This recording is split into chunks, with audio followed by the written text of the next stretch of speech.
بسم اللہ الرحمن الرحیم۔ السلام علیکم ورحمۃ اللہ وبرکاتہ۔ یا علی مدد علیہ الصلاۃ والسلام۔ سب سے پہلے آپ تمام مومنین کی خدمت میں ولادت با سعادت سرکار جناب سیدہ معصومہ سلام اللہ علیہ و صلوات اللہ علیہ کی مبارکباد پیش کرتا ہوں۔ مومنین، اگر ہم چاہتے ہیں کہ ہمارے بچے تعلیمات آل محمد اور ولایت اہل بیت کی تعلیمات کے سائے میں پروان چڑھیں تو ہمیں کوشش کرنی چاہیے کہ اپنے بچوں کی تربیت اسی انداز میں کرنے کا محمد و آل محمد علیہ الصلوۃ والسلام نے ہمیں حکم دیا ہے۔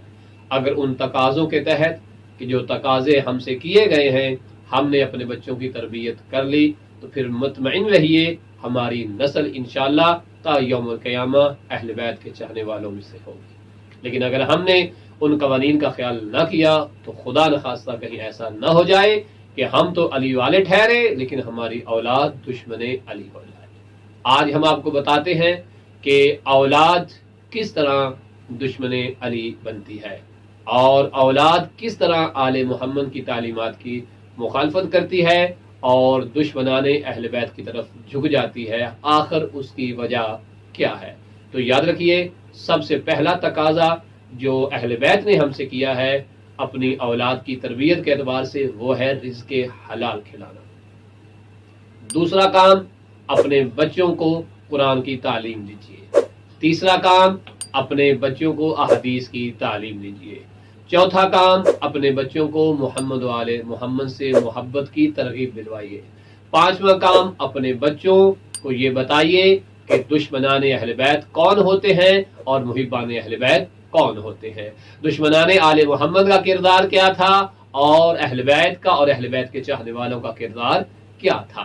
اپنے بچوں کو شب جمعہ دعائے کمیل کی محفل میں لے کے جائیے، یوم جمعہ دعائے ندبہ کی محفل میں لے کے جائیے۔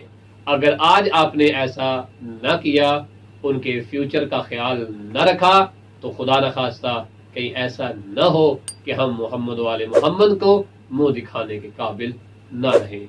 آج اپنے بچوں کو ٹائم دیجئے تاکہ کل بڑھاپے میں وہ آپ کو ٹائم دے سکیں۔ اگر آج میں نے اور آپ نے اپنے بچوں کو شب جمعہ اور روز جمعہ میں اعمال کرنے کی عادت ڈالی، اپنی محافل میں ان کو ساتھ لے کر گئے، تو پھر مطمئن رہیے کہ انشاءاللہ تعالی جب ہم بوڑھے ہو جائیں گے تو یہی تربیت جو ہوگی یہ ہمیں فائدہ دے گی کہ ہم انشاءاللہ تعالی اپنے انہی بچوں کے ساتھ شب جمعہ کی محافل میں بھی جایا کریں گے، روز جمعہ دعائے ندبہ کی محفل میں بھی ہم جایا کریں گے۔ یہ تب ہی ممکن ہوگا جب آج بچوں کا سہارا آپ بنے ان معاملات میں، کل جب ہم بے سہارا ہو جائیں گے، ہم سے چلا نہیں جائے گا، تو تب ان محافل میں ان مجالس میں ہمارے بچے ہمارا دامن پکڑ کے ہمیں لے جایا کریں گے۔ اگر آپ چاہتے ہیں یا ہم چاہتے ہیں کہ ہماری عاقبت بالخیر ہو تو آل محمد کی تعلیمات پہ پوری طرح عمل کرنے کی کوشش کیجیے اور ان تعلیمات پہ پورا اترنے کی کوشش کیجیے جو تربیت اولاد کے اعتبار سے بہت ضروری ہے، اور دعا کیجیے گا کہ پروردگار محمد و آل محمد کے صدقے ہمیں ان تعلیمات پہ عمل کرنے کی توفیق عطا فرمائے۔ وصلی اللہ علی محمد و آل محمد۔